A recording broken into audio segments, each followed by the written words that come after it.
Yeah, and you have those nutrient sensors actually along your intestine that will sense that there are nutrients in food and relay that to your brain. So we even have, they found that you have glucose sensors in your stomach, and you have specific receptors that will actually increase the levels of, dopamine and rewarding chemicals in your brain. But this actually is at the level of the gut.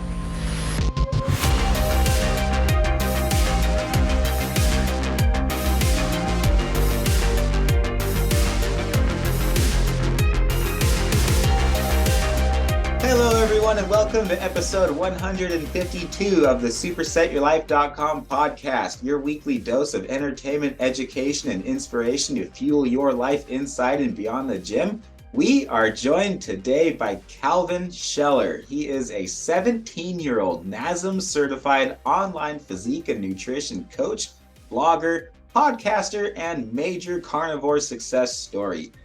At 16, he had to get on testosterone because of hormone imbalances caused by being vegan. If your health is a wreck, I'm sure that he will give you some hope. Proverbs 27:17 teaches iron sharpens iron and one man sharpens another. Conversations with other coaches like Calvin keep me learning and growing. Calvin, welcome to the show. Thank you for having me, man. I love all the content you've been producing, so I'm kind of glad to be here. Oh, I appreciate it a lot, bro. So what caused you to go vegan in the first place? Yeah, so um, I've always been, not always, but around the age of 13 or 14, I picked up podcasts, and I really fell in love with just listening to podcasts. And unfortunately, I don't think I got the right podcast right off the bat. So I was always interested in sports, so then I got a little bit interested in nutrition. And I was actually at that point, um, I was pretty overweight. I wasn't, morbidly obese, but I was definitely in the obese category. I think I was a bit under 5 foot, and I was probably around 140 pounds ish. So I was a larger kid, and I really wanted to lose weight. So I decided to get on, or just to search up different health podcasts and on YouTube. And unfortunately, the first podcast that I found was, um, I hate to say his name. I'm not saying it was, this guy intentionally, but I found Michael Greger's podcast, which is a pretty, pretty popular vegan who is all about just eating basically nothing but vegetables. And so I decided to do that. And at the same time, I learned a little bit about fasting. And again, all this information is great for someone who needs to improve their health. They can, for a period of time, while I don't really agree with the vegan stance, for a period of time, it can be helpful for someone who is much older than I was and probably in a much worse state of health. But for me, it turned me into basically a lot of fasting and a lot of basically trying to find the least calorically dense foods possible. So basically, my days consisted of green leafy salads. That was about it. That I think the sweetest thing I was eating was a carrot. Like it Wow. was just it was just and I in the back of my mind I was like, this is exactly what they're telling me to do. So I stuck with it, even though all of the again, looking back at it, I can see all of the terrible digestive symptoms I had. At the time, I actually started to, so I was eating so many carrots, I started to get an orange tint to my skin. I've heard that can Because, actually happen. yeah, and is likely because I wasn't even converting all the inactive vitamin A in the carrots, so it was kind of building up subcutaneously. Um, so but I kept going and I lost a lot of weight. And I think one of the reasons I stuck with it so long may have actually just been at that, like, those few years are kind of a blur to me now. And I think it sounds crazy, but I think the nutrient deficiencies that I was likely developing and just the lack of nutrition was probably doing a lot to my mental health that I can't even, again, like I can't even remember anymore. So the period between 14 and 15 is kind of a blur. I can't remember why I continued doing what I was doing or quite honestly, I'm not sure if I remember the whole story correctly. Bro, But okay, so I'm laughing because I can relate to you. The couple times yeah, that my testosterone has been tanked has been on bodybuilding competitions on a high carb diet, and my fats were low, so I was getting all my energy from carbs and wasn't taking my hormones into consideration because I didn't know enough, and I was just like you, and I was just listening to every podcast and every YouTube video, and just going, okay, if they say it with confidence, they probably know what they're talking about. And I didn't do my own research like you did. And I can't remember anybody's names that I've met before and after those shows, bro. That's how out I was from those shows. So since then, going to more meat based shows, obviously that has changed. My testosterone never really tanked the way that it did the first time. But anyway, sorry to cut you off. I just wanted to say that I know exactly how that feels. yeah, no, don't worry about it. Yeah, my testosterone, I will say, so I was 15 at the time, and when I got the test back, it was undetectable. So they have a reference range between 5 nanograms per deciliter, and I think the top of the reference range was 1,000. And that is typically like if the detectable level, and mine was under the 5 nanograms per deciliter. So technically, it most likely meant that I literally was not producing any testosterone whatsoever. Um, you know, You're it kidding because me. I've never no, some I've never heard of it being that low. That's outrageous. yeah, Your free yeah. test as like at your age should be like uh what, like over 1,000, right? At that age, so going through puberty, it should have been extremely high. Yeah. At that point in time, there's an increase in testosterone production to facilitate all of that. So at that point, I should have been probably in the thousands, or at least at the very high end of the hundreds. And then for someone who's diagnosed for TRT replacement is typically below 250, and anyone that's been at 250 knows that doesn't feel quite too well. But it was a little odd. At first I couldn't even interpret the blood work because it Jeez. was, a less than symbol and 5, and I was just so confused. And I realized that talking to my doctor, they couldn't detect anything on the blood test.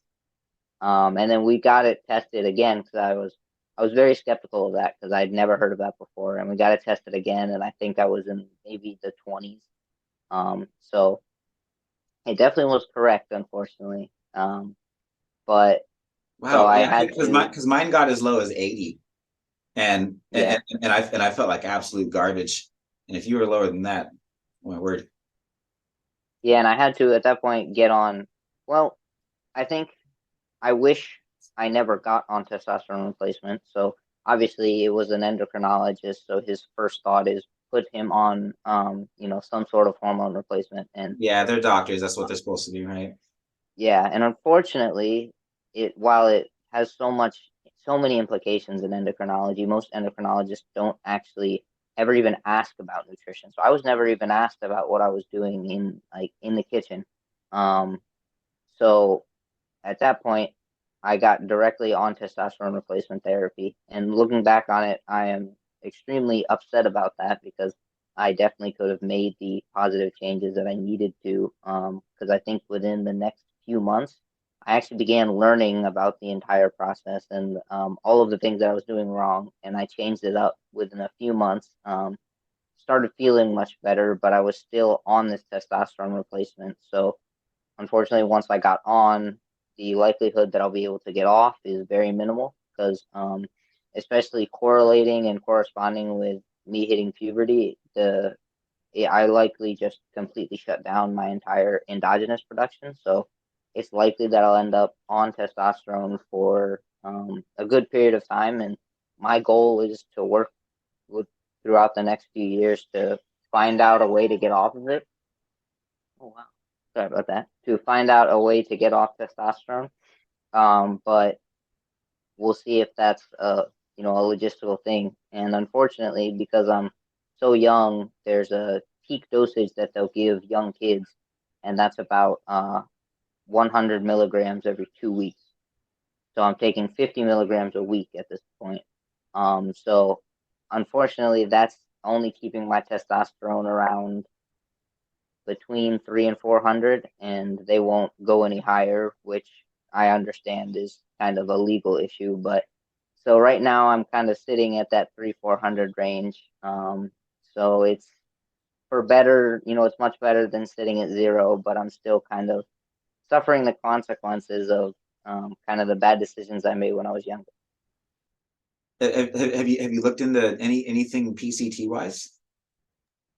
Yeah, absolutely. So, I mean, at this point, I don't think the endocrinologists in my area are the best to talk to about that. But also, so with everything that occurred, the timing that it occurred was during puberty. So there's a chance, I'm not quite sure, so we'll have to find out soon. I'm still taking the testosterone at this point, and if if possible, I'll have to talk to some family members to see what, and the actual doctor in order to try and stop and, return natural production. But there's a chance that because it all occurred during, the time that I was hitting puberty, something may not have developed fully or correctly. So stopping the exogenous testosterone may just have some negative implications there. So it'll be something that I'll actually have to get continuous blood work done while I'm stopping the testosterone, just to make sure that, my follicle stimulating hormone and my luteinizing hormone, all of those things are functioning as they should be. And you'll probably just like titrate your dosage down really, really carefully. And then if anything looks wacky, bump it back up kind of as needed, huh? Yeah, and unfortunately, it takes the drive to get blood work is about 45 minutes. So while I would like to, if I can, get as much blood work done during that period of time just to monitor things. But it definitely is a period of time that once I'm out of high school will be much more easy. Much easier. So I'm just kind of waiting to graduate this June, and then that process, at least during the summer, having a little bit more time will make it much easier to get all the blood work that I'm looking for. Yeah, yeah, and then I guess that moves kind of where we're going with this conversation. But I'm sure that your diet is structured in a way to completely optimize your body's production of your own natural testosterone, and so that hopefully that just kind of wakes everything back, wakes your boys back up again, and then gets everything working properly before you even think about getting off of that dosage, because that's probably just like keeping you alive right now, really. Yeah, absolutely. So, yeah, currently I wouldn't say I'm a strict carnivore technically. So I definitely add in, I mean, it's not crazy. It's a lot of actually like citrus vegetables, citrus fruit, like lemons, limes, and some oranges. But other than that, it's a lot of eggs, specifically egg yolks, obviously. Those are like the first thing that I added back in. That and actually liver. Those are the first things that I added back in, and it's almost night and day difference. Like I I could feel like not obvious. Yeah. so I was gonna say I feel like everybody when they start the carnivore diet they think they have to eat liver like right away. But Yeah. it's good. It's not essential, but I like it personally. Do you do it raw or do you cook it? I got lucky, so I actually really like liver. So I cook liver just to make sure. So I'm buying everything from Walmart. So I just cook Yeah. it just to make sure, because I don't know how trustful everything is. So I definitely am not converting to raw carnivore or anything like that. At least not from the foods I'm getting from Walmart. So Yeah. but I do a ton of eggs and I cook liver, which again, I got lucky. My taste buds really like it. So a lot of people are completely grossed out by it. But I really enjoy it. So it's not too crazy of a thing. So every day, at least for my diet, it's really kind of always structured around, I have eggs every day just because there's so much nutrients packed in them. And Sure. really the risk of overdosing on anything in an egg is very, very minimal, just because all of the nutrients in an egg are pretty even and pretty, like, there's no, especially for liver, like if you're eating lots of liver, you run the risk technically of something going on with your vitamin A status. Vitamin A, yeah, that's Or good. But really with eggs there's not really anything that I'd be too worried about. So I definitely structure my diet around eggs, and then I just add in other proteins as I find fit. So, chicken, steak, other things like that. And then That's brilliant. I also really, I also really enjoy. So I make my own gelatin actually. So I just buy unflavored gelatin, and some people may not like me for it, but I use just a very small amount of stevia, so it ends up tasting like a vanilla gelatin. So I love to use Oh, that yum. just as a way to, especially before bed with the glycine content of it. It definitely, I've noticed the difference between eating that and not eating that on my sleep. Not that I have poor sleep without it, but that it definitely benefits my sleep a little bit, and that's my Gelatin does? presumption.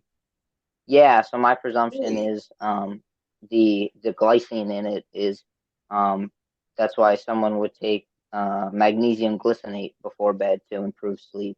Hmm. I'm not sure. I couldn't tell you the exact neurochemistry off the top of my head, but that glycine itself is actually a neurotransmitter that can help with inhibition. So it's kind of like just a relaxing chemical, if that makes any sense. So the Yeah. glycine content in there is definitely helpful, I think. Wow. That's brilliant. Thanks for sharing that. Yeah, I've been looking at. I've been taking a real close look at my own magnesium supplementation, and um, pretty much across the board, all types of meats I'm finding are pretty high in magnesium. In particular, just straight up steak, even more so than liver and other organ meats like heart. Yeah, and we're finding a lot more of the data is saying that because of the soil, that a lot of the plants aren't really um, that high in magnesium anymore, just because of the way that we're farming things. So the all the plants that are supposed to be very high in magnesium end up being not so high. So um, a lot of the times that's where people fall victim to having to supplement with magnesium, just because they think they're hitting their magnesium targets, but it really is dependent on like the soil that a plant grows in, how much magnesium is in it, because obviously you can't absorb a nutrient that's not present in the soil. So, um, and again, with just the way that we've been farming things, it's not always the healthiest practice. So a lot of times the soil just isn't that abundant in magnesium anymore. Hmm. And then you got to factor in what kind of phytic acid or oxalate content is in that plant that you're eating in the first place too, that might have more magnesium. And then is that adding magnesium, or is that really just taking it away because it's coating it up because it's toxic and so that it can pass through your system? Best case scenario or worst case scenario, end up with a kidney stone, right? Absolutely. I don't know if you've ever seen a study with phytates and zinc where they gave the same amount of oysters. So I think it was like 120 grams of oysters. And then they gave it alongside just a flour tortilla. And they could actually measure the zinc absorption. And the flour tortilla literally turned the zinc absorption to zero. But so the group that just got the oysters had just pretty normal zinc absorption. But when they just all they had to do was eat the oysters with the tortilla, and the phytates in the tortilla just completely stopped all of their zinc absorption. No way. That's incredible. I might have to send that to you to put in the just a link. So I'd love to people for people to read that study. That one was I was writing an essay on like the carnivore diet itself, and that was one of the most interesting ones that I found. Dude, I wish that I knew this kind of stuff when I was your age, man. It took me forever to figure this out, and it was all trial and error. But just like you, I think you just figured it out way quicker than I did. Yeah, I wish I didn't have the brief error period, but that really sparked the entire, you know, luckily I think I started my education while I was in school, and I've always been really good in school, and I've always gotten my work done really quickly. So I've just always had a copious amount of time just to finish an assignment, and I'm not one of the kids that really likes to get on my phone. I kind of get right on PubMed a lot of times, just Yeah. looking through all that stuff and then listening to podcasts like yours and other people who are providing a bunch of insight. Like I think I have playlists that are all like college lectures that I just throw on every once in a while once I finish with my work. So I think I have a an odd passion for just learning. So it's always, luckily, it's a fun process. It's not something that I have to force. You're like me. Yeah. If I'm not learning or doing something creative, I'm dying inside. You know, it's what keeps me going. Good for you, Yeah, man. actually, I just thought of this. I want to come back to that testosterone topic we were talking about, Yeah. just because. So I recorded a podcast on testosterone today, and after doing a lot of the research, I think I might actually have kind of uncovered the reason why. Not only is low testosterone correlated with like a poorer cognitive function, but also kind of that correlation between testosterone and anger. So it appears that really what testosterone does is it binds to the androgen receptor, and Mhm. this androgen receptor sits inside of the cell and will bind to the nucleus, so or bind to the DNA inside of the nucleus. So all it really does is it increases protein synthesis. Um, so whatever type of cell that it is in will increase the proteins that are functional for the cell. So there are definitely androgen receptors in the brain on different neurons. So it the way that the neurons communicate is through the receptor, and those are made of proteins. And then to actually create the neurotransmitter, you need a bunch of different enzymes that are made out of proteins in order to create it. And it really seems that testosterone not having this effect on the brain is simply just reducing the expression of all these receptors. So it's almost like your neurons aren't communicating as strongly. Um, so it's almost like a mild form of like dementia or Alzheimer's, where you're just not communicating as well.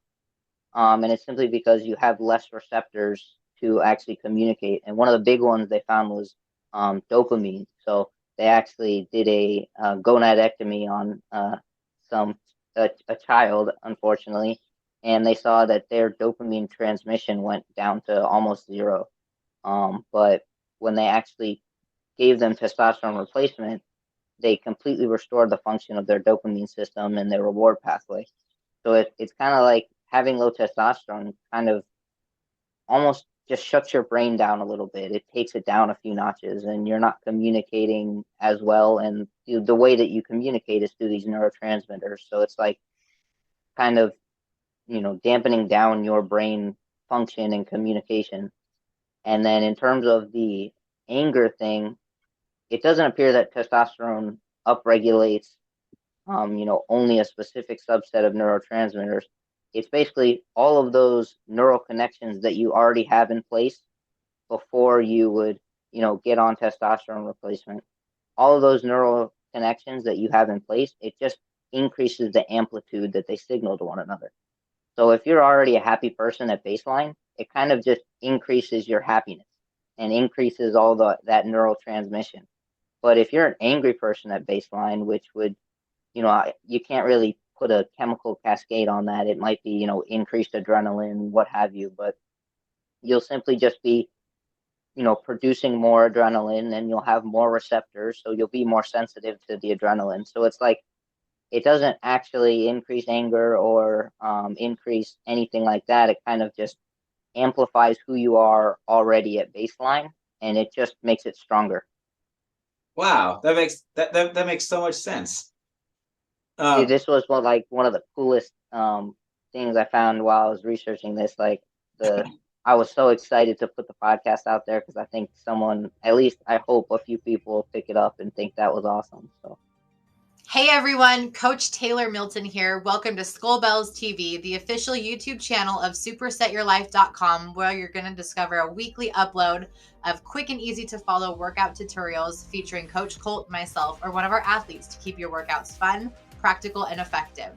Our family's latest keto carnivore recipes that fuel Colt's competitions and keep myself and our kiddos strong and healthy. Video uploads of the SuperSetYourLife.com podcast, now over 100 episodes. Your weekly dose of entertainment, education, and inspiration to fuel your life inside and beyond the gym, and much more. Last thing before we get into the video, we're asking a big favor from you. This has been working beautifully, so if you would please think of someone you care about that would benefit from this video, go ahead and smash that like button, click the share button, and text this video to them. That would mean the world to us. And while you're at it, make sure you hit the subscribe button so you don't miss more exciting content from Skullbellz TV, because our team has lots of meat and lots of muscle coming your way, and I promise you won't want to miss it. When you hit the subscribe button, you'll see a bell icon pop up. You want to click that too so you're notified every time we release a new video. Thank you so much for the support. It means the world to us. Every like, share, and subscription helps our channel grow and supports our family's hard work. So thank you so much for doing your part too. That's all we ask. God bless you, and please enjoy this video. What I've noticed was when I'm in that higher range is just when I feel like mentally I'm banging on all cylinders and I don't feel overly aggressive or anything.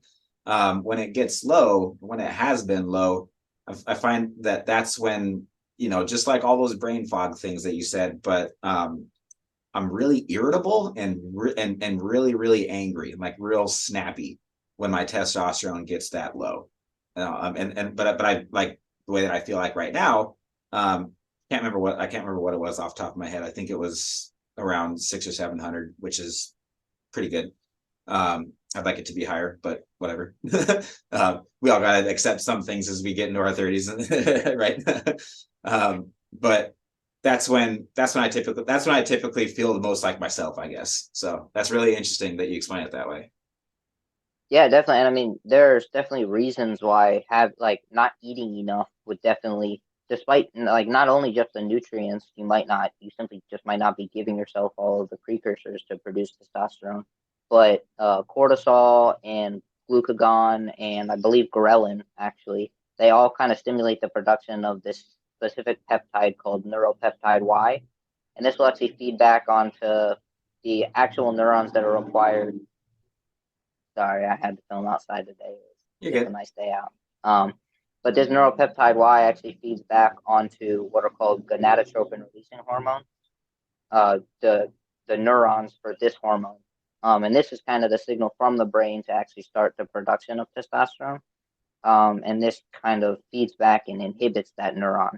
So when you're in a state where you're producing a lot of cortisol and you're producing a lot of ghrelin because, obviously you're hungry, and glucagon is simply just a signal that you're probably burning body fat, then it'll actually increase the production of this kind of peptide. And again, it'll feed back and stop the production where it starts. So you'll basically shut down the entire system.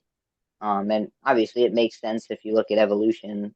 All of these things are, not pro growth at all. And that's what testosterone is. It really is just going to amplify your, accrual of proteins and production of proteins and things like that.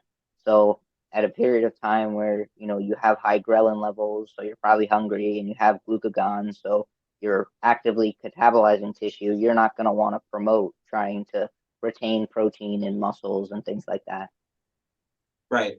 Yeah. When your body feels like it's overly stressed and it gets into starvation mode, muscle typically is the first thing to go, which is why, like on a bodybuilding prep, the worst thing that you can do is just start eating less and moving more. And that's what any coach will tell you to do, because it works and because you'll lose weight. I mean, obviously that's just simple science, right? But to start a prep by putting yourself immediately into a state of stress, you're really shooting yourself in the foot long term. Best case scenario, you do this show, you look great, and then you come out of it and then you got a big rebound. That's just going to happen. I've seen people put on 30 pounds in 1 month after a show, because your body is so starved and it wants to put on anything, fat, muscle, it doesn't care. It just wants to blow up. And your ghrelin levels are going to be through the roof, and your cortisol is still going to be through the roof, because you did something to your body that it was never really meant to do. There's no other animal in nature that gets overweight by accident to the point to where it could actually seriously affect their health, right? Yet we, as a human species, think that we have it in our head that we need to limit how much we eat. No, we don't need to limit how much we eat. We need to eat the right foods. And then if we eat the right foods, then our body, based on our own biofeedback, will tell us how much to consume.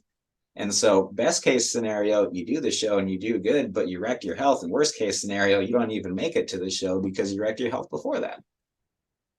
Yeah, absolutely. And it definitely, so I wrote an entire thesis paper for my senior year specific program that I'm in. We required I think it was like a 3,000 to 4,000 word essay. So it wasn't crazy hard, but you could choose any topic. And I actually chose to write it on basically the evolutionary psychology of the dopamine system. And through researching that, I came across the idea that it really is the environment, the food environment that we put ourselves in, that is causing people to unconsciously overconsume. Obviously, no one's consuming food to want to overconsume. Like no one, most people, I can't speak for everyone, but most people don't want to, purposefully gain a lot of body fat. If they're trying to gain weight, obviously they're looking for muscle, but because of basically the modern food environment, we have obviously this molecule of dopamine in our brain that it doesn't really activate. It doesn't make us feel rewarded. It actually just increases our motivation to find rewards. And unfortunately, the food scientists at the big companies have actually found the specific, what they call the food matrix, that actually increases your dopamine levels the highest. And these are things like it's a food that has both sugar, fat, and salt in it. So it really isn't, fat that is making us fat, or we can't say technically it's sugar that's making us fat. And obviously salt isn't making us fat, but the combination of those three things makes a food so easy to eat and so pleasurable that we just continue to come back to it, and we really don't have any satiation whatsoever. But they also take out all of the amino acids. So all, like, if you look at Doritos or something like that, they actually have very, very low protein levels, just by happenstance that you eat so much that you hit your protein requirements and get full. So they just make sure that they take down the protein as much as possible. And it's Wow. like they have scientists that are actually like doing this purposefully, obviously to maximize sales. And Yeah. Oh, obviously for it's not, sure. and it's probably not malicious or anything like that. They're just trying to do their job. But it's interesting that they actually have these scientists at these companies that are curating the foods that are basically in immediate access to all of us, Mhm. in a specific way that makes us kind of remember them a little bit more, and just makes them stick in our brains so that we'll go after them the next time.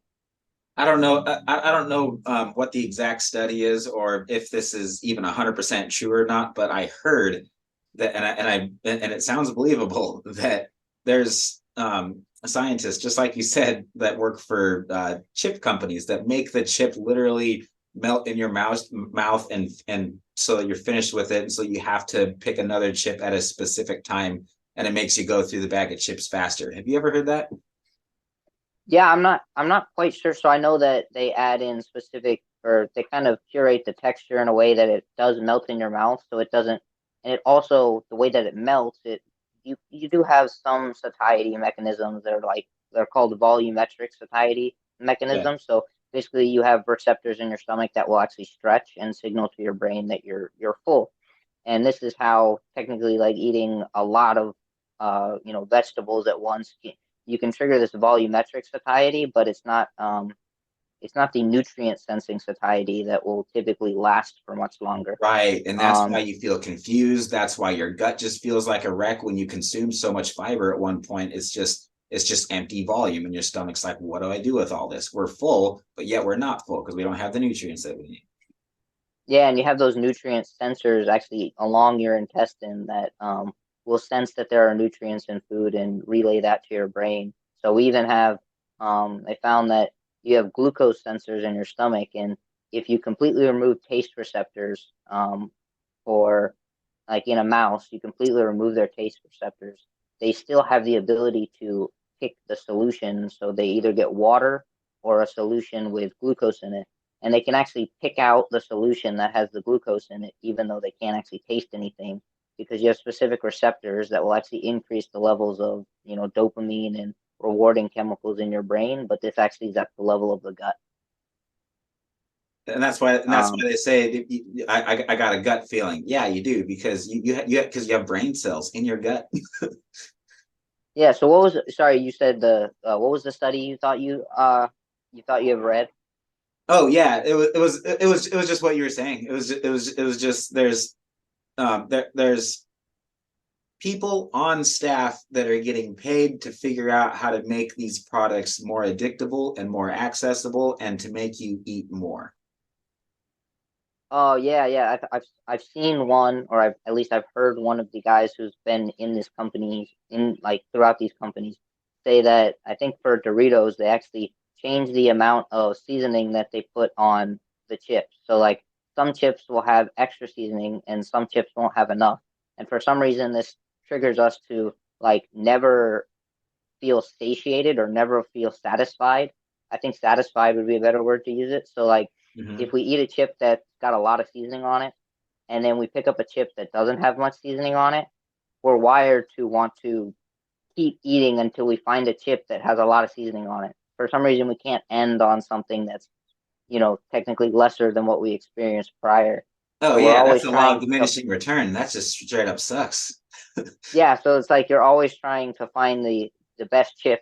Like let's say the first chip you eat was the most flavorful, and all the rest of them after that don't have as much flavor. You're just gonna keep eating until you finally find a chip that's got a lot of flavor in it. Yeah. Oh And yeah, unless you, that one hit the spot. Now we're done. yeah, and unless you stop there, you're just gonna be like keep being in this rat race of trying to, find the chip that has the most seasoning on it and makes you feel technically like satisfied to leave. Yeah. I've never been able to tell whether I'm really satisfied or whether my body is telling me that I need more food if carbohydrates are in my diet. If carbs are in my diet, it's game over. It could be a sweet potato, it could be an apple, it could be a potato chip. But if I'm consuming carbs, my body says, "Oh, I'm hungry. Feed me more. Feed me more. Feed me more." And now just the way that you explained about how those nutrient receptors, is that what you call nutrient receptors within your stomach lining? Those are telling you whether or not you're actually receiving the nutrients that you need. That makes so much sense, because if you're not, then it doesn't matter how much you eat. Your body's going to keep telling you to eat more until it gets what it needs. And in my case, it's meat. If I'm eating ground beef, eggs, chicken, pork products, fish, really any type of meat, it works, and my body tells me, okay, we're good, and I don't ever need to have carbs to have more energy in the gym or anything. And anytime I do, I just feel more tired and sluggish and inflamed, and I actually don't feel like going to the gym. Yeah, I mean, there's definitely those new weight loss medications, the GLP-1 agonists. The reason that they are used is because we have specific cells we have specific cells in our small intestine, or at least down the intestines. And at the top we have what are called K cells, and much lower down we have what are called L cells, and they produce different hormones. And the only way to actually activate the L cells is if the food that you eat isn't digested quickly enough, and it will actually make it all the way down your small intestine. Um, so most of the things that we're eating, like sugar and things like that, they're absorbed immediately into the top, the K cells, and they don't really ever really get in contact with those L cells. And the thing is that GLP-1 and basically a few other I can't actually name them off the top of my head, but a few other like appetite suppressing hormones are only produced inside of the L cells. So it's like you have to somehow bypass the quick absorption at the top of the small intestine and get to the bottom of the small intestine. And really, the only way to do that is to eat something like that's rich in amino acids, rich in fat can do this because it's a slower digesting, or you would have to eat something like a very complex carbohydrate that somehow is, not digested right at the top of your small intestine, because most carbohydrates are digested there. And the way that we control our blood sugar is much better, it seems like, in when something is slower digesting. But the only way you're going to promote this like kind of satiety is by eating something like a fat or a protein that will actually make it down all the way down the small intestine. And the only way that these sensors actually get turned on is by actually interacting with the nutrients. Like these cells interact with the nutrients and then start producing these hormones. So again, that's why the weight loss medications, I think it's called Ozempic, one of the biggest things. They're using it for weight loss because it almost completely abolishes someone's appetite if they take too much of it. And it's a physiological process that we have inside of our body that we can tap into. But most people eating things that are just digesting super quickly, where they're, the reason you get hungry again really quickly is because there's not this process of digestion and actual like true satiety signaling. You're just kind of absorbing it really quickly, and then your brain is still hungry for the next meal. Right. Hasn't even had time to catch up yet. Totally. What do you have any non-carnivore foods, like plant, but like cacao butter, or like anything that's not animal based that that you find works for your satiety signals? Yeah, so I'd say the gelatin. That technically it's animal based. Animal based, yeah. Maybe the tiny bit of stevia technically doesn't But count. but like nuts or anything? So personally, I'm really, for some reason I have an odd appetite for just protein itself. Like I could eat, white fish all day long and have a blast. Like so I typically my diet consists of that gelatin, the eggs, and some sort of meat source. The only things that I add in, like I said, are I add in things like lemons and limes actually. And I do that actually at the beginning of the meal just to help promote stomach acid, like just the release of stomach acid. And this was an interesting study that I came across, was that bitter foods can actually help with satiety. So for some reason, a lot of times, like I think it's something to do with the way that the bitter receptor communicates with your brain, but eating something bitter or having a bitter alongside a meal can actually increase your satiety from the meal. I'd have to look back at the study to actually give good details on that. But so eating like a lemon or a lime at the beginning of a meal not only helps with the stomach acid, but it kind of promotes like an earlier satiety for me at least. Okay, so I have And then so the only food I've eaten today was communion, which is technically a carbohydrate.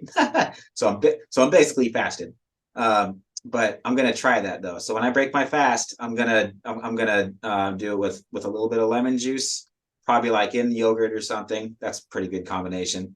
And then keto brick, and probably chase it with a bowl of bone broth. That's a hack that I use for like whenever you do eat something that does increase your appetite. It's sweetened with stevia. It tastes bomb. It tastes like a candy bar, right?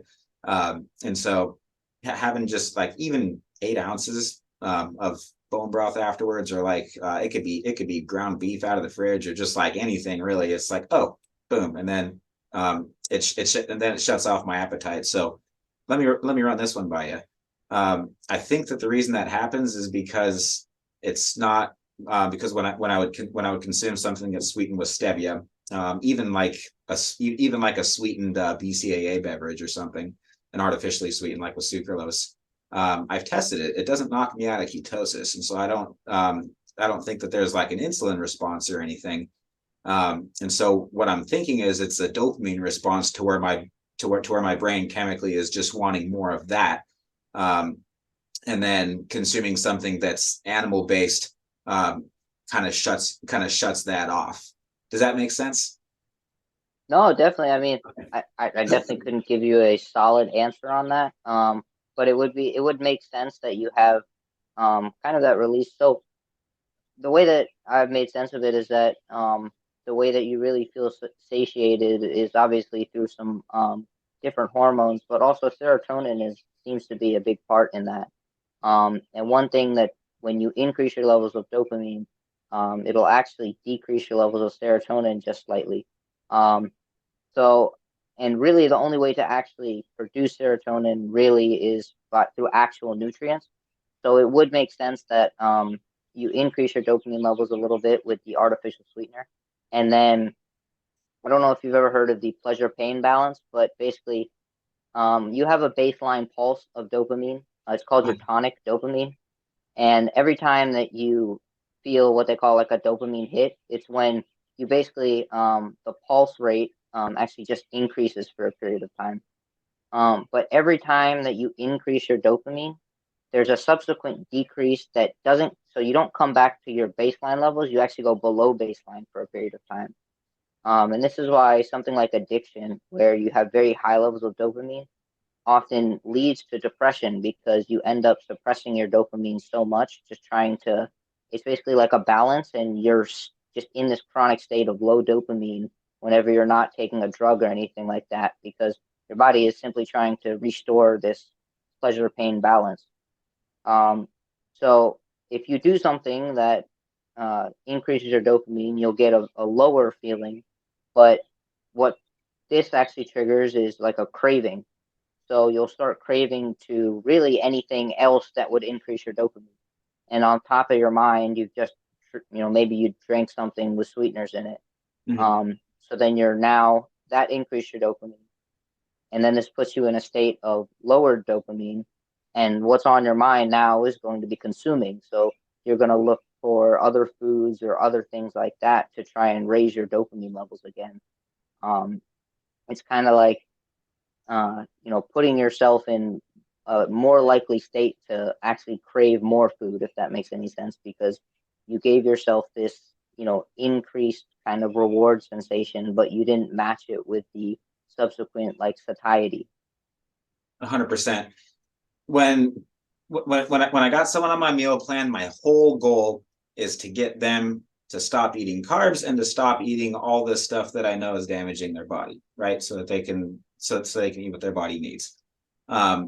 My hesitation from having anybody, most people that come to us expect to go cold turkey and just quit everything, and that's why they hired a coach. So like, hey, I just need someone to help get me through this, because especially if letting go of carbs is something that they're particularly concerned about, right? And that's what a coach is for. But any more, I'm really having to put myself in people's shoes and go, okay, how important are carbs to you? Like, what's your, if I said tomorrow you're done eating carbs and you're not having them for 30 days, what's your gut reaction to that? If they hesitate, I'm not pulling carbs out right away just because of what you described, because I know it's going to be tough on them. And the way that you just explained about how the dopamine response works, now it all makes a lot more sense, because a lot of people just can't handle going cold turkey. And a lot of people really do need to make it a gradual transition, and that might look like kind of shifting towards paleo first, and so now we're cleaning up all your carb sources and having more fats, and then going from there to keto, and then letting the last few things go to make that gap to where you're pretty much meat based, with the exception of whatever you know for sure works for you and what doesn't work for you. Another thing on addictions, since we're talking about this, is I think that I've been experiencing that the last couple weeks since cutting caffeine, because I don't think I've had a single day without caffeine for several years now, but at my highest it was around 500 milligrams to even as much as 1,000 milligrams a day. Not this competition season, but the one before that, just to be able to feel normal, like just to be able to be myself. And so I didn't realize how serious of an addiction it was until I did cut it cold turkey. And people weren't lying when they were saying that you're going to go through some serious withdrawal symptoms, and they're like, you're going to feel like a new person. And I was like, okay, we'll see. Like I've been through worse, whatever. I didn't realize what I was in for, man. Mornings were rough for a while. Feeling a lot better now, and seeing a lot more of the benefits of not having caffeine, like better muscle pumps, better sleep, better blood flow. So yeah, I can totally relate to everything you just said. And that really brings things together, big picture now. I think I've got so many comments on the caffeine thing. So for some reason, you've hit on the two subjects that I really like. I've written things on and done a lot of research in. I just read your mind, bro. So at least in terms of caffeine, there's a few different, pathways about kind of the caffeine addiction. So definitely, I'm not sure the exact effects on your dopamine that caffeine has, but it does actually increase the amount of dopamine receptors that you have. So it basically increases your sensitivity to dopamine, which in this way, it could actually be a benefit. But there's definitely things like they found that giving people a lot of caffeine for just 7 weeks, just 7 days straight, they actually stop producing as much cortisol, which is actually one of the reasons that you feel, so awake and alert when you have caffeine. You actually start producing less cortisol, so you get less of the alerting signal from caffeine the longer that you're on it. But also, so the way that caffeine really, one of the bigger mechanisms with caffeine is it binds to what's called an adenosine receptor. And this is a receptor that typically binds a molecule of adenosine. And this is what makes you feel really, really tired. So adenosine is produced just as a byproduct of using energy. So ATP is actually converted into adenosine. So technically, the more energy that you're using, the more adenosine that you'll produce. And it'll bind to the receptor, and this causes you to feel like very tired. And at night, you'll have the most adenosine, and in the morning, you'll have the least. But what caffeine does is it binds to this receptor and doesn't let this communication happen. So it's basically just stopping that tiredness signal throughout the day. And then once the caffeine wears off, this is why you get the crash, because you've accumulated all this adenosine and it'll quickly bind to the receptor and you'll get like this mid-afternoon crash and start feeling sleepy. Yeah, dude, because without caffeine, the mornings suck, man. Like they really, really suck. Like they haven't in a long time. But then I'll find myself super productive and motivated the rest of the day. And I have all this energy that I didn't used to have back to when I did used to have caffeine in the mornings. Yeah, so that's why your energy is probably going to be much more stable. So you don't have this adenosine kind of accumulating in the background. So sorry, you still have the adenosine, but it gradually accumulates throughout the day like it normally would, instead of this caffeine blocking the adenosine, and then just randomly when the caffeine wears off, all these adenosine receptors are now open, and you have all this adenosine that's actually accumulated. So you might not technically be more tired in the afternoon, but it feels much worse because it's this massive crash of, all this adenosine binding to the receptor at one time, really, because the caffeine is metabolizing and wearing off. And then the way that your brain actually adapts to caffeine, so the reason that you keep having to use more is because without this signaling, you'll actually begin to create more adenosine receptors. So let's say at baseline you have 100 receptors and caffeine binds to all the receptors. Like 200 milligrams of caffeine would bind to all the receptors. What your body does, because it's so amazing, is it will increase the number of adenosine receptors in your on your brain. So maybe you'll have 150 now, and 50 of those receptors can now be taken up by the adenosine molecule. So now you'll be getting the promoting signal of adenosine on your sleep at the same time that caffeine is trying to inhibit it, because you're actually upregulating the amount of available receptors for the adenosine to bind to. And then once you completely omit the caffeine, you'll still have a lot more adenosine receptors.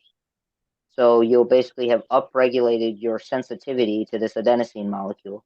So in the morning or throughout the day, you'll probably just have a stronger satiety signal coming in because you have more receptors, and the more receptors you have, the easier it is for them to be bound to. So basically caffeine, when you're drinking caffeine, it's upregulating this process, but you probably won't notice it because you're masking it with the caffeine. But once you completely take the caffeine out, you'll have almost like a enhanced ability to feel tired because you have more of these tiredness receptors in your brain. Yeah, it's like I'm super sluggish first thing in the morning because I don't have that kick and that motivation to go crush a workout. Halfway through the workout, I noticed that my performance is better because my coaches had always actually tried to get me off of caffeine. They were like, "You'll have a better workout without caffeine," and I was like, "I can't even imagine working out without caffeine." And so now what I'm noticing is better blood flow, better pumps.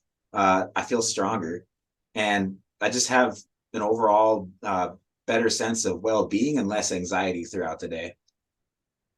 Yeah, my sense about my thoughts around at least the morning tiredness is actually, so a lot of times they tell you not to drink caffeine immediately in the morning because you'll still have some of this adenosine floating around. Mhm. So it basically gets flushed out during the night, but your brain isn't on this perfect rhythm like you are. So there might be some residual adenosine left over.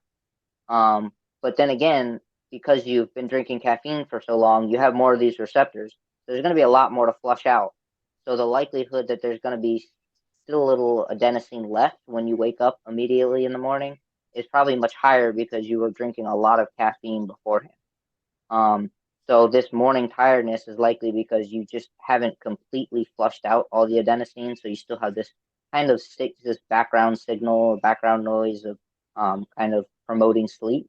And then once that is completely flushed out, you'll get the energy that you're talking about and feel, extremely energized for the rest of the day. And then, you'll slowly accumulate the adenosine naturally, so you won't feel any dips in energy. And then at the end of the night, you'll have high levels of adenosine, and you'll fall right to sleep. That makes so much more sense now. Yeah, because then there's um because the mornings are basically just like you described, and then when it gets up to late at night, like I'll be I'll be writing workout plans still, and then I'll go out into the shop and be packaging up orders and making deltoid destillators, which is our skull cable attachment, and then I'm like coming back inside to kiss the kids goodnight, and then my wife and kids are all already asleep. I'm like, what the heck?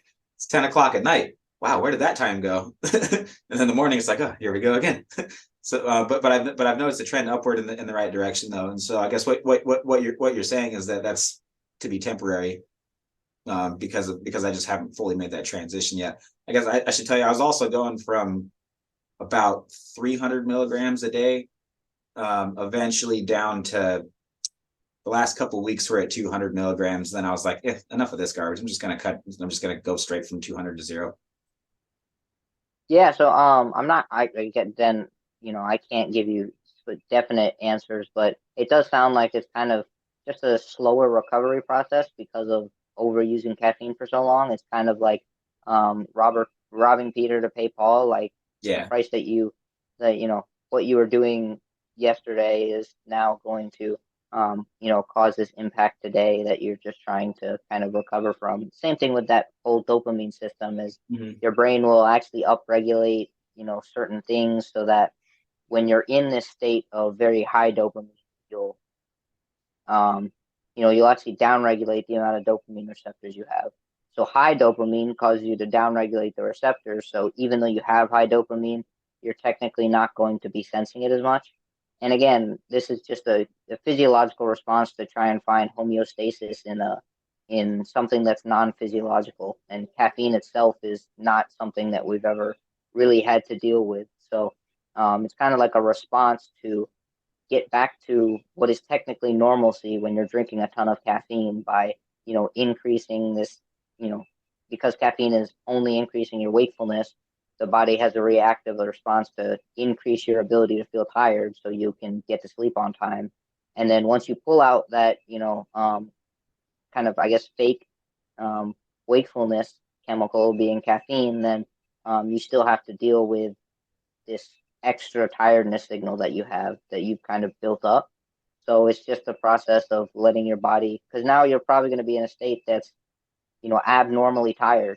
So for a period of time, you'll be in that, and then your body will respond by getting back to normal again, if that makes any sense. Wow, that does make a ton of sense. Dude, I so respect your time, and I really want to wrap this up for that reason. But one more thing I got for you too. I experienced a lot of water retention. What do you think could have been the cause of that From caffeine from cutting or caffeine? from, So yeah, oh, I when could not yeah, tell you. well, okay, because my theory is that it's a diuretic, right? And so I was going to say that is just the diuretic effect of caffeine.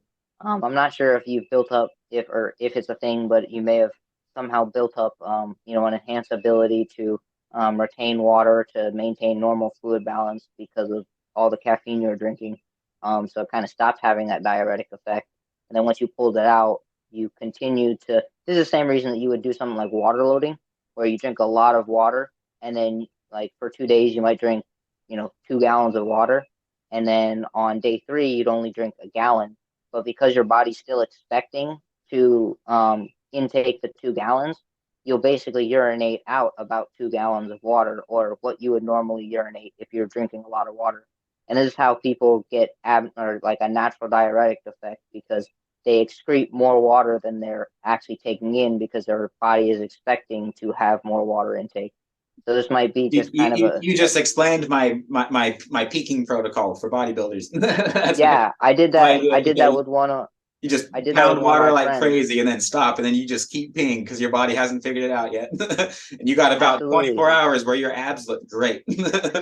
Yeah, I did that with one of my friends to get a picture for his before and after picture. I was like, Yeah. all right, we're gonna do, and I made it sound really cool. I was like, we're gonna do a water load. So he was drinking about 1.5 gallons of water for 2 days straight. Or actually, I think for him, he really enjoyed it for some reason. So I think he did it for 3 or 4 days straight, and then we pulled back his water, and I think he ended up losing like maybe 5 to 7 pounds in the just over the span of that day, because he just kept urinating out what his body was expecting, and he wasn't giving it to his body. So he lost a lot of water weight, and that's what I was thinking about. Yeah, that's how you do Like, it.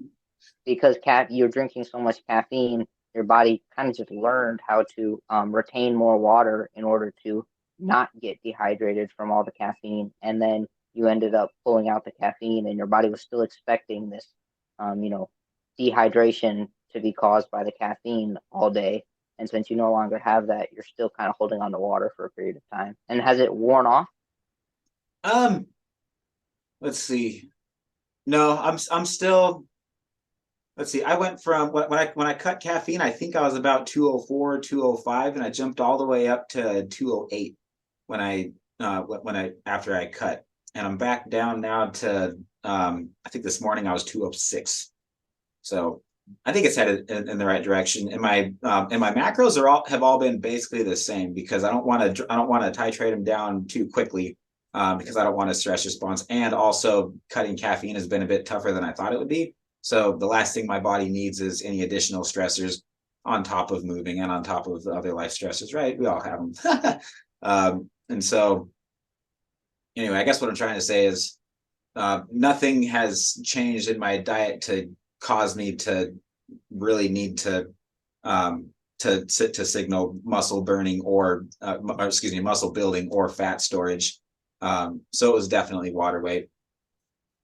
Yeah, I mean, and it could definitely be just, you have almost like some built up anxiety about the next day, knowing that, because you kind of know that you're going to have this very kind of groggy morning. So it could just be some built up anxiety causing you to produce a little extra cortisol and That too. increase your water retention, just because you're kind of like, oh man, I have to suffer through this hour long period in the morning where I feel like death, and then for the rest of the day I'm great. So it could just be, even like, especially right before bed, thinking about the next morning, you might be like, oh man, this is going to be bad, and which is just increases your cortisol a little bit, and will cause that, fluid retention that's typically correlated with that. Mm-hmm. That makes a And I lot of mean, sense. and the only other thing is, I wouldn't say that you're gaining fat or anything, but it could just be, without the caffeine, you might have a small decrease in your caloric expenditure, just because you don't have as much energy. Maybe your neat's going down, you're just not fidgeting as much. But, that again, the 2 pounds is really, it sounds like just probably water weight from maybe some increased stress. And obviously there's a ton of other factors that could be contributing to it. So Yeah, good stuff, man. Have you ever heard the saying, drinking caffeine is robbing tomorrow's energy for today? yeah, absolutely. And it really, I would say, um, especially if you get in what I call the caffeine sandwich, is where you drink. So like, you wake up in the morning and you feel terrible, so you drink a lot of caffeine, and then you get that afternoon crash, so you drink some more caffeine, and then this impacts your sleep, so you don't sleep as well, and then the next morning you wake up and you feel even more tired because you didn't get sleep. So then you decide to drink more caffeine, and it kind of is this cycle of getting less sleep and having to drink more caffeine. So really, a lot of times, and it's something that's so, normal to everyone, like just drinking caffeine. So it oftentimes, you don't really realize how much you're drinking until you like actually look at it. Like, I've had times where I just like unconsciously have increased the amount of coffee I was drinking just because I mean, sometimes it's just because I like the flavor of coffee a little bit. But so it's like an unconscious thing, but at some point you may look at it and be like, wow, I've been drinking 300 milligrams of caffeine for the last month. So you try and, come down from that. And there is a process of trying to, you basically built up that your new normal is 300 milligrams of caffeine. And if it's impacting your sleep and basically impacting all your circadian functions, then when you pull it out, not only are you going to have this increased tiredness signal, but if you're getting poor sleep and masking it with caffeine, now you can't mask it with caffeine anymore. So you'll see that, oh, I'm also getting 6 hours of sleep now. So I would say one of the best ways to get off of caffeine is to try and just, like, let's say you're drinking a cup of coffee in the morning and a cup of coffee in the afternoon. Just slowly, you can even drink the exact same amount, but taking that coffee from noon and putting it in the morning. So making the time that you stop caffeine much earlier, much earlier. So trying to inhibit it from impacting your sleep. And then gradually, once you've gotten it down to like, all your caffeine at one time, then from there, you'll start reducing the amount of caffeine. And try and do this alongside making sure that you're getting more and more sleep. So just as like dial in your sleep, and then at that point you can really try and just pull down the amount of caffeine that you're taking in. Wow. Where were you 3 weeks ago when I needed you? No, I'm sure you've got your coach. I bet he's got you dialed in. You're looking at my coach. No, I would say that most of my clients are my coaches, man. I learn more from them than I do from anybody else. It's actually certainly, like, yeah, Jordan's been on our show a couple of times, and she's been actually really helping me with the caffeine thing too, because she's cutting it too. Yeah, and I think I've gotten inspiration from people that I work with to like look into things deeper. Like they come with a problem and it's like, oh, this is actually pretty interesting. Like it's not something that applies to my life, but it might apply to your life. Like I think the best example is my mom actually. So she was having just a difficult time getting in the amount of steps that she needed every day. Because I recommended to get her or for her to get 10,000 because it's kind of a reasonable goal for her. And I realized just kind of looking into all the different times that we spend kind of doing nothing and all the ways that you can increase your step count and get more activity while also getting stuff done. So 100%. like I have her, so she doesn't go to the gym at all, just because she doesn't have a membership and she really isn't all too interested in getting one. But I have her every morning or every day actually accumulate little what I call micro workouts. So she has a goal at the end of the day of getting like 50 push-ups, a certain amount of lunges, a certain amount of squats, and she can do it in however she wants. She can do, 2 push-ups every 30 minutes and accumulate it throughout the day. That's a lot more natural to the human body for it to operate that way instead of going to the gym. Yep. Yeah, absolutely. So she can get like, maybe 5 push-ups whenever she has time, or so I have her, any time that she's just kind of sitting there, maybe between emails at work, she's waiting for a response or something. I was like, yeah, just get up and, take a few steps or do something like that. Mind Pump had a good episode on that not too long ago. They were talking about studies basically saying that even if like German volume training, just because it's a really simple example, right? 10 sets of 10, and that could be bench press, it could be squats, whatever. They've done studies where there's no difference in muscle growth between whether you do them all within a certain period of time, or if you do one set and then an hour later do another set and then an hour later do another set. It doesn't really, your rest times have much less to do with the fact that you just did that exercise X number of times throughout the day. Yeah, and I'm not sure the exact, that's something that I want to look into and start, doing some more research and maybe film some podcasts on, but definitely like just the idea of getting blood flow throughout the entire day. So like, let's say a lot of times I actually recommend to people to do like an upper body exercise followed by a lower body exercise. And this is for someone that's not like extremely interested in like maximizing every ounce of hypertrophy, but doing something upper body and then lower body, because you'll basically, let's say you're working out your chest, you'll shunt blood into your chest and there will be more blood there. And then once you go to your lower body, you have to shunt more blood down to your lower body. And this actually takes energy, and it's not, it's not crazy. You're not going to burn an extra 1,000 calories, but just the process of getting blood from, the top of your body to your lower limbs. It takes a little bit of extra energy. And let's say you're sitting all day, just briefly getting up and doing maybe like a leg workout where you have to push blood into your legs, and then doing something that's for your upper body where you'll push blood into your upper body. Not only are you improving your circulation in general, so you're gonna be increasing the waste product removal from muscle cells, but you're also just going to be it's like a tiny increase in your metabolism and increase in your blood flow, and it has downstream effects of really just improving your overall blood flow, and may have that tiny metabolic boost. Brilliant. Brilliant, brilliant, brilliant. Dude, like I said, I respect your time, and more so than that, I respect your mom's time too. And I know that you guys have some plans today, and my wife is also a mother, obviously, and so Absolutely, man. much as I hated booking this on Mother's Day and didn't even realize that I did when we put it in our calendars a couple days ago. I think we should spend some time with them.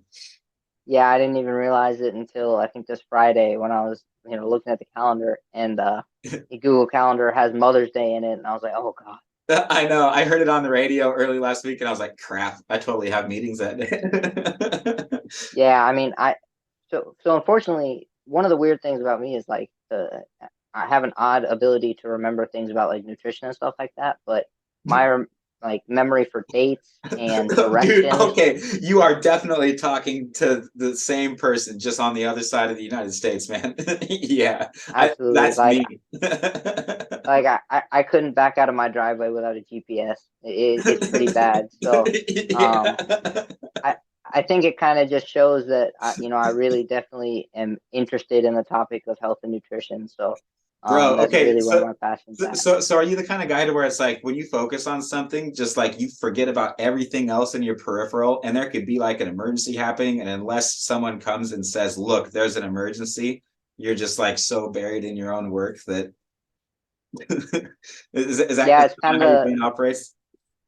it's kind of like the I don't know if you've ever looked into the research on flow, where it's like it's almost like losing your sense of time, like your perception of time. Yeah. And you get a task done with such like accuracy, and you don't even realize, like, you just go through the movements almost naturally. I think I You're get just that in a lot such a of state times. of flow in the zone. Yeah, and I get that a lot of times when I'm writing, and when I'm like trying to learn something new. It'll be like just this random flush of finally putting everything together, and I'll kind of get into like this state where I'm synthesizing content and putting it into simpler terms, and then I'll look back on it and I'll be like, I didn't even remember writing that. Yeah. And I'm like, well, it's great information. I'll use it. So Yeah, you just get I think ideas I and get start into coming out that of state. nowhere, and you got to capitalize Yeah, on those, because if you don't write them down, they're gone forever. yeah, and I think I get into that state a lot. So and I mean, it's definitely I think a neurochemical thing too, because luckily no one in my family really has any issues like ADHD or anything like that. And I think that's one of the big things, where the reason people get ADHD is because they simply like can't focus their attention on a single thing. And I think I have a really good ability to dial in on one thing, and unfortunately, sometimes that means blocking out everything else. So sometimes I need someone to snap me out of it, but I think Yeah, bro, that's one thing. Maybe, that's what my wife is for. She brings me back to reality when I get too far into a project. yeah, like in school, I'll actually put on. I'm way too into this sometimes. Like I'll put on specific what are called binaural beats, and it puts your brain in, basically it kind of sets up your brain to basically be in a specific brainwave state that influences your ability to get into this flow state. So sometimes when I'm writing, I'll actually put in these binaural beats, and I can go is it through an like a entire. playlist or what? No, it literally is like a 2-hour soundtrack of just it's not like pleasant music. It's not something you'd listen to with your friends. Yeah, no, cause Um, I know what you're talking about. I do the same thing. It's just like it's just background noise. It's not even music. There's like maybe like some birds or something in it sometimes, and it's just kind of like a yeah, weird like Zen kind of like meditation flow. But it gets you so focused and in the zone though. Yeah. yeah, and that's how I do basically. Whenever I'm trying to do a big project for writing, I just go on YouTube and I look up like flow binaural beats, and I think if you're looking for it, the one has like a pink cover or something like that. It's like 2 hours long, and I click on it We're and probably listening to the same one actually. yeah, absolutely, and I get into the zone, and that's where um really all of my big publications or writings have come from. Was Yeah. like I can remember specific days where I was in school with this like soundtrack in, and probably wrote between 2 and 3 thousand words just in about an hour and a half. Like it just kept going like that. Mhm. For children that that struggle with autism, a lot of times what they'll recommend is or prescribe is headphones that basically just have that playing, and so when they get dysregulated or just kind of out of their own head, it kind of brings them back to a state to where they can focus on just simple day-to-day things. Yeah, interestingly, for something like ADHD, all the medications actually increase your levels of dopamine. Because it's almost like dopamine can kind of increase your ability to find a reward in the environment. So it gives you that motivation to like look for it. So when you have an increased level of dopamine, it seems like you can really find that reward and focus in on it much better than if you had lower dopamine. Because it's almost like dopamine kind of is telling your brain what is and isn't important to focus on. And if you don't really have any of this transduction, you're not going to find value in anything. So then everything becomes appealing because there's not a specific thing that you're focused on. So it's kind of like um, you can't really coordinate what is important to invest energy in and what isn't. So you might start writing and then start thinking about video games and start thinking about something else just because and I'm not sure how practical this is for most people, but trying to do things that would increase your dopamine levels could definitely help. Wow. All right, well, it looks like my dad is coming home, so it might be a little bit loud. So I'll definitely Yeah, have to bro, let you I'll go. let you go, man. Hey, for whatever it's worth, tell both of your parents that Colt Milton is proud of you. Wow. Yeah, everybody listening, make sure you follow this guy, support everything he does. Where can people go to find you, bro? Yeah, so I'm on Instagram at Calvin_Scheller. I have my podcast. It's very intelligently named the Calvin Scheller Podcast, so it should be pretty easy to find. And yeah, really all my social medias are just going to be my name. And then I think my YouTube is just Calvin Scheller. So I'm posting everywhere on there, and I'm as active as possible. If you DM me or message me, put a comment in the comment section, I'll respond to absolutely everything. And I guess if for some reason email is your best bet, it's just my name at gmail.com. So I'd love for everyone to reach out to me. Oh, I'm heck trying yeah. to help as many people as possible, and I've got a pretty open schedule at this point with being a high schooler. So if you want to reach out and want some help, I'd love to help. That's amazing, bro. I wish you all the success in the world. I'm praying for you big time on that, man. Seriously. All right, I'm totally in your corner. Let's make this a regular thing. You are welcome back on this show anytime, okay? Absolutely, I'll get you on my show. Let's do next weekend if you have time. I definitely don't have time next weekend because we'll be moving that weekend. Yeah, As soon as we get back in, you're the first guy on my calendar. Okay, I'm coming on your show for sure. You got it. Hey, everybody. Thank you so much for joining us again for this entire episode. If you found this helpful or entertaining, which I am sure that you did, please shoot this over to a friend because this is a very, very powerful testimony that really needs to be told. I think this could bring hope to a lot of people that are struggling in their health journeys. As of this week, Jonathan Griffiths from the UK, Mark Ennis from Ireland, and I have all launched a new podcast called Carnivore Coaches Corner. If you haven't heard about that one already, this is a collaboration in which two other primal nutrition, lifestyle, and bodybuilding coaches who have much more experience and credentials than I do meet weekly to discuss frequently asked questions from our own one-on-one consultations, discuss trending topics in the carnivore space, and coach each other on our own journeys as competitive athletes. We've been going live on YouTube for a few months now and are 3 episodes into the new show. You can find us by searching Carnivore Coaches Corner on Spotify. We're going to be on other platforms too, but it takes a lot of work and a lot of time to get those uploaded. So we are working on the other platforms too, Apple in particular. Don't worry. Email your questions to admin@supersetyourlife.com to hear your question answered at our next session. That's it. Thanks everybody again so much for joining. God bless. We'll catch you on the next episode.